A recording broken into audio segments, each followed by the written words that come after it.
Live from New Delhi, you're watching DD India Live, India's voice to the world. I'm Munmun Bhattacharya. Coming up in the next 30 minutes. Prime Minister Narendra Modi addresses the India-Jordan Business Forum, says bilateral collaboration can transform geography into opportunity.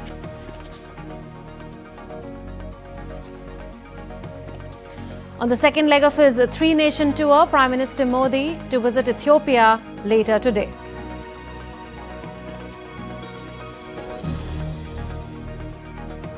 US President Donald Trump says Ukraine-Russia peace deal closer than ever after Berlin talks. Kyiv could get NATO-style US security guarantees.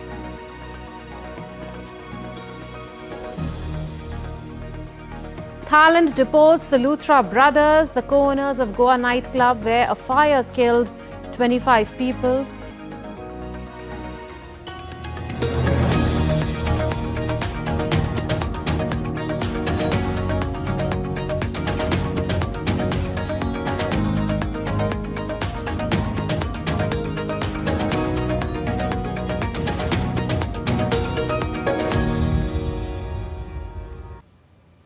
Prime Minister Narendra Modi concluded his immensely productive two-day visit to Jordan. As he left Amman, he thanked King Abdullah II and the people of Jordan for their exceptional friendship. The Prime Minister said his discussions with the country's top leadership have strengthened the India-Jordan partnership across key areas such as renewable energy, water management, digital transformation, cultural exchanges and heritage cooperation. He added that the outcomes two sides have achieved together will open new avenues for progress and prosperity for our citizens. PM Modi also expressed gratitude towards Crown Prince Al Hussein bin Abdullah II for coming to the airport as he left Jordan. एक नया रूप धारण करेगी।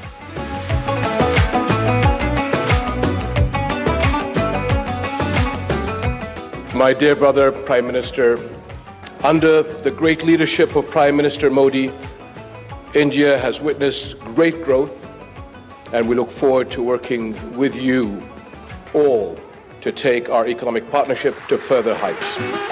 दुनिया में कई देशों के साथ बॉर्डर्स तो मिलते ही हैं, कई देशों के मार्केट भी मिलते हैं, लेकिन भारत और जॉर्डन के संबंध ऐसे हैं जहां ऐतिहासिक विश्वास और भविष्य के आर्थिक अवसर एक साथ मिलते हैं।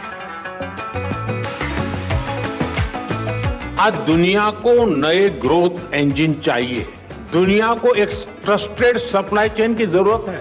भारत और जॉर्डन मिलकर दुनिया की इस जरूरत को पूरा करने में बड़ा रोल निभा सकते हैं।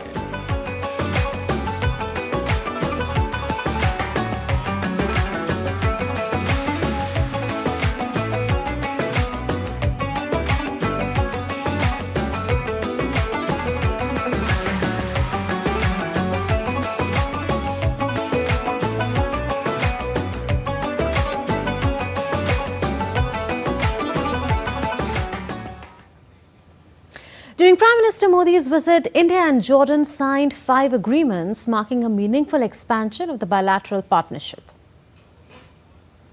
The first is the cooperation in new and renewable energy, which reflects a shared commitment to clean growth, energy security and climate responsibility.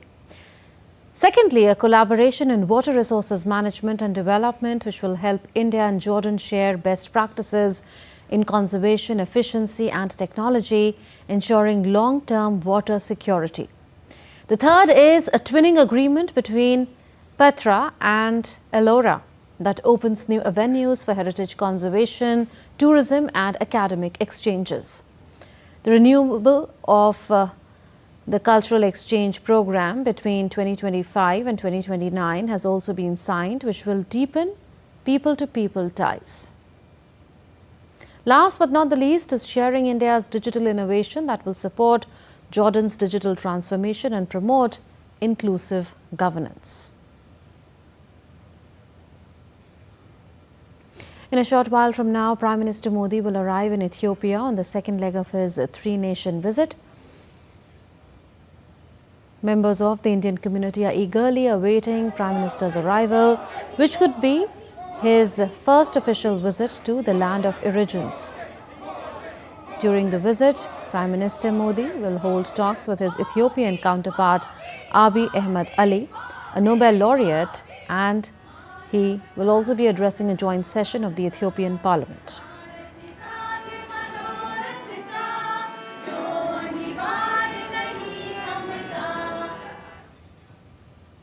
DD India's Deepika Mehto spoke to some of the members of the Indian diaspora in Ethiopia. Listen in. At the hotel to welcome Prime Minister Narendra Modi. How excited are you to see your Prime Minister coming to Ethiopia? Yeah, I feel it's a great opportunity, because if we were in India, we would have never got a chance to meet our own Prime Minister. But being in Ethiopia now, I think I'm blessed that I'm getting an opportunity to meet him, see him face to face, and we are really happy for whatever he has done in India. He has changed India so much that we are really proud of him, and we are excited to meet him, and we are so happy that we have got an opportunity to meet him because we are here today. We are so much excited to have him.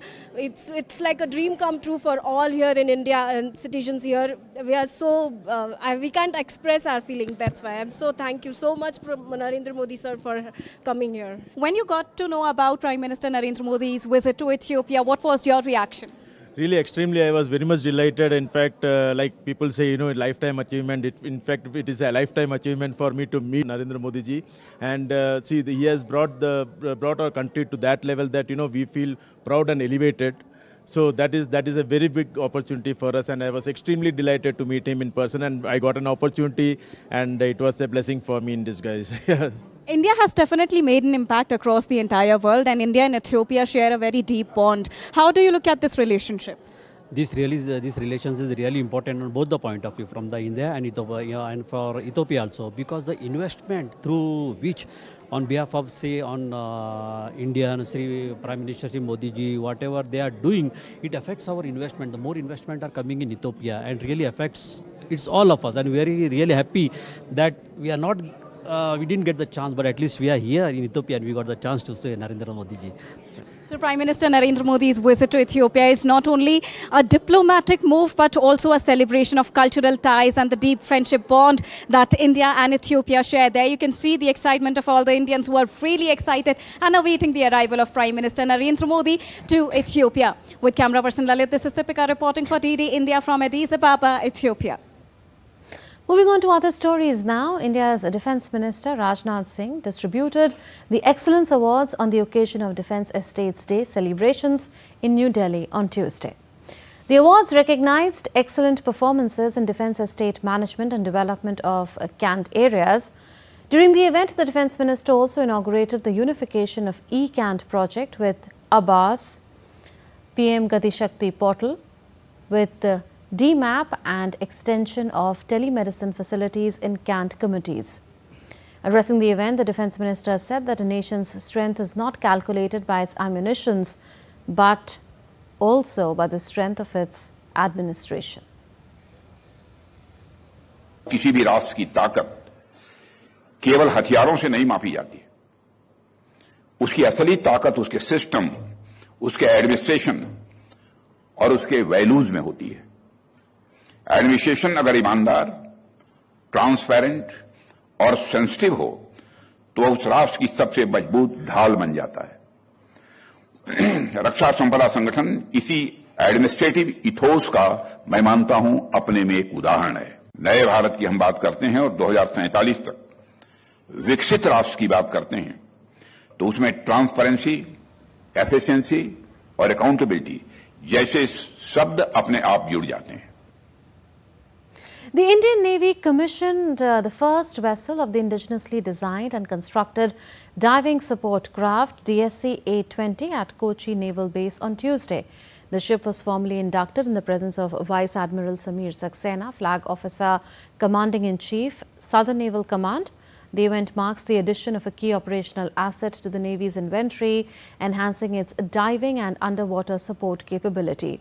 The commissioning of DSC-820 marks a milestone in India's pursuit of self-reliance or Atmanirbharta and exemplifies a success of Make in India initiative in the maritime domain.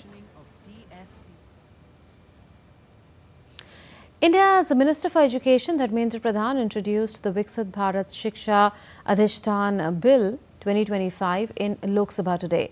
The bill provides for the establishment of the Viksit Bharat Shiksha Adhishtan as an apex body along with 3 councils, the Viksit Bharat Shiksha Viniyaman Parishad or the Regulatory Council, the Viksit Bharat Shiksha Gunvatta Parishad or the Accreditation Council, and the Viksit Bharat Shiksha Manak Parishad or the Standards Council.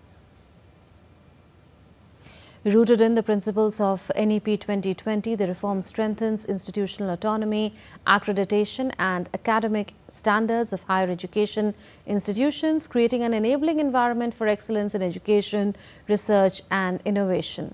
Institutions will be encouraged to become autonomous by achieving highest level of quality through public disclosure. Under this framework, all higher educational institutions currently under the Ministry of Education, UGC, AICTE and NCTE will come under the Viksit Bharat Shiksha Adhishtan, ensuring consistency, quality and global competitiveness. The Viksit Bharat Shiksha Adhishtan Bill 2025 marks a landmark reform aligned with the vision of India's Prime Minister Narendra Modi to modernize India's higher education system. On 12th December 2025, the Union Cabinet, chaired by the Prime Minister, approved the Viksit Bharat Shiksha Adhishtan Bill 2025 for introduction in Parliament. More from India's Parliament. Rural Development Minister Shivraj Singh Chauhan introduced the Viksit Bharat Guarantee for Rozgar and Ajivika Mission Grameen Bill 2025 in Lok Sabha. The bill aims to establish a rural development framework aligned with the national vision of Viksit Bharat 2047. It will provide a statutory guarantee of 125 days of wage employment in every financial year to every rural household whose adult members volunteer to undertake unskilled manual work. It thus aims to promote empowerment, growth, convergence and saturation for a prosperous and resilient rural Bharat. Under the Viksit Bharat G Ram G Act 2025, a major overhaul is taking place of the 2-decade-old Manrega. We get you details in our next report. Viksit Bharat G Ram G Act 2025. It is a major overhaul of the 20-year-old MG Narega. It establishes a modern statutory framework aligned with Developed India 2047. It guarantees 125 days of wage employment per rural household. It represents a major upgrade over MG Narega, fixing structural weaknesses while enhancing employment, transparency, planning and accountability. The Act strengthens the rural economy through productive asset creation, higher incomes and better resilience. Farmers are going to benefit directly through both labor availability and better agricultural infrastructure. Farmers to get guaranteed labor availability, water and irrigation assets, better connectivity and storage for their produce. Laborers will gain from higher guaranteed days, better wages, stronger protections and transparent systems. MG Narega was built for 2005, but rural India has transformed since then. G Ram G Bill modernizes the system, building a more accountable, targeted and relevant employment framework. G Ram G Bill offers AI-based fraud detection, central plus state steering committees for oversight, enhanced monitoring role for panchayats, GPS, mobile-based monitoring, real-time MIS dashboards, weekly public disclosures and stronger social audits. But why a shift from central sector to a centrally sponsored scheme?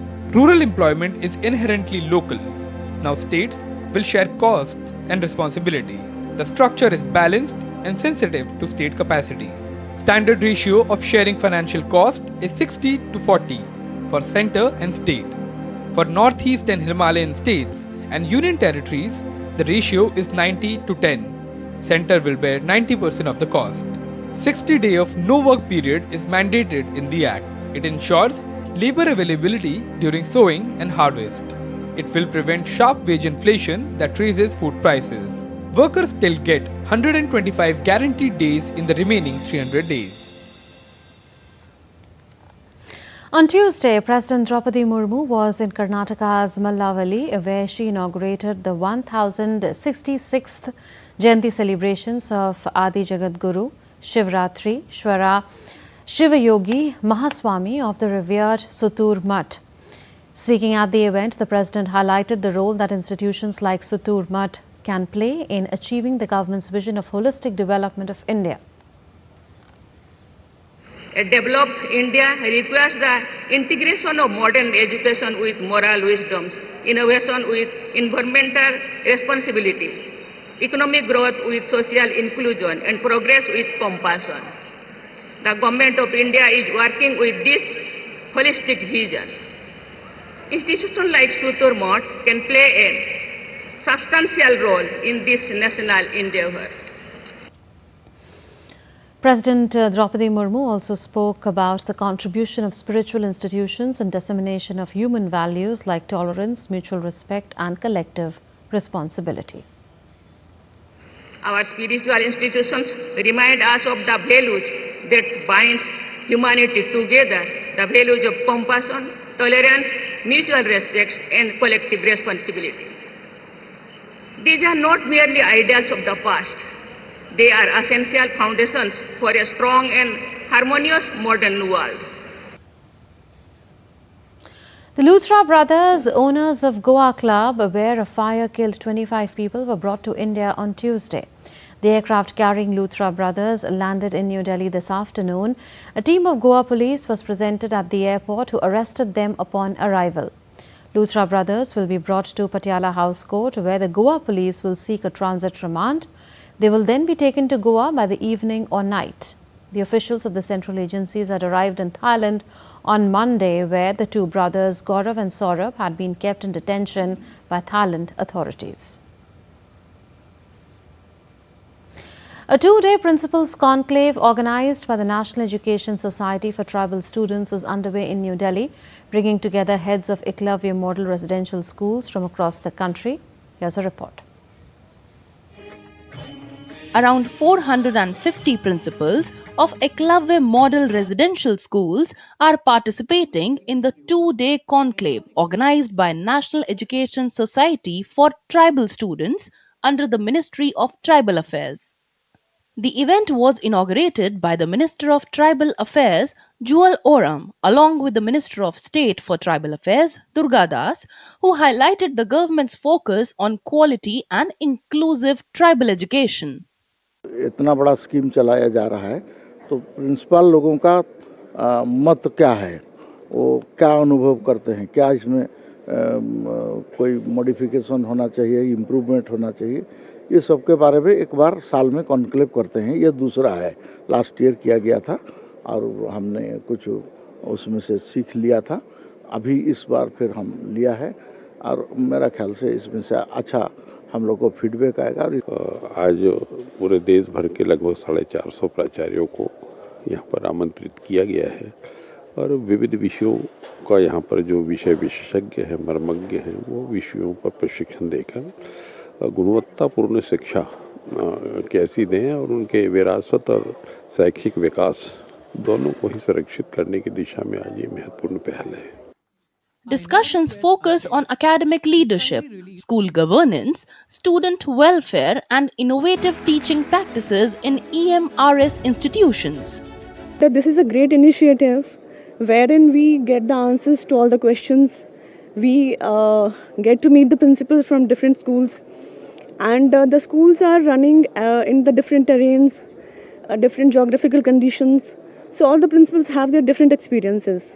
We are moving ahead very fast to bring those deprived sections of our society in the mainstream academic system of India, and certainly our children will be a flag bearer of our developmental program of country in coming future.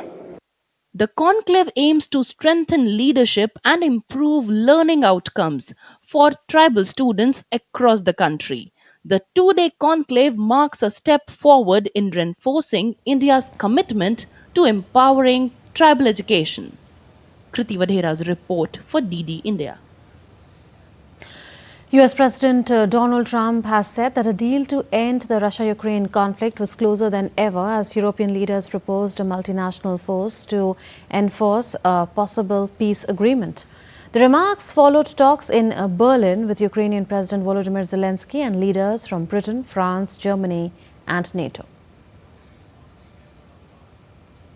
And I think we're closer now, and they will tell you that they're closer now. We had numerous conversations with President Putin of Russia, and I think we're closer now than we have been ever. And we'll see what we can do. We want to save a lot of lives. We sell equipment to NATO. We don't spend any money, but we do want to see if we can save a lot of lives. European leaders backed US-supported robust security guarantees, including continued military aid to Ukraine and a US-led ceasefire monitoring mechanism. US officials said the guarantees would be similar to NATO's Article 5, under which an attack on one ally is treated as an attack on all.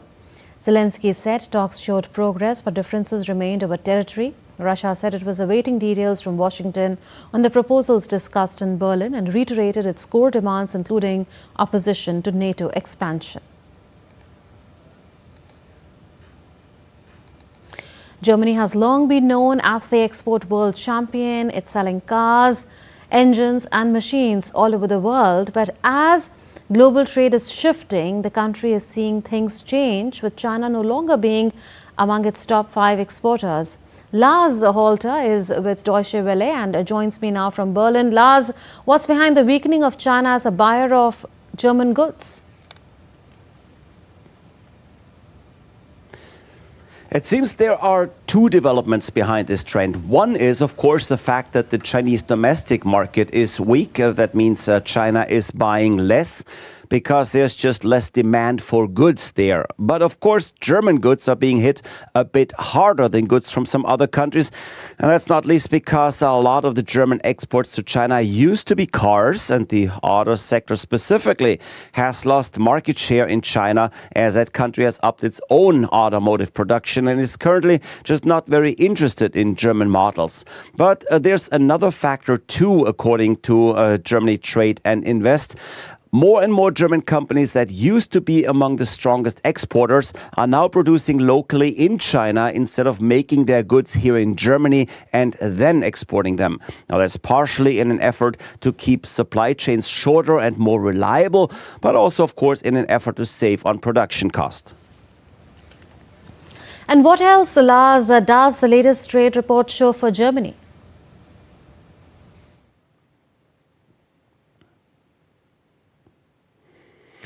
Well, with regards to China, there's another development that is noteworthy, or rather it's a non-development, because the import of Chinese goods to Germany is actually still quite strong. As a matter of fact, it's even been getting stronger, up a full 7% this year. And looking at the fact that Germany's imports in total are up 4.4%, we can see that China is actually outperforming other countries when it comes to selling to Germany. And that shows that the whole idea of de-risking from China is not really getting anywhere. We should remember Germany has long had a debate about de-risking from China, a term that was coined after the initial idea of a more drastic decoupling from China sounded not only hostile, but also economically not feasible. However, de-risking apparently is also not really happening, especially looking at some future technologies, chips mostly, where we are still extremely dependent on China. And efforts to change that here are moving along rather slowly.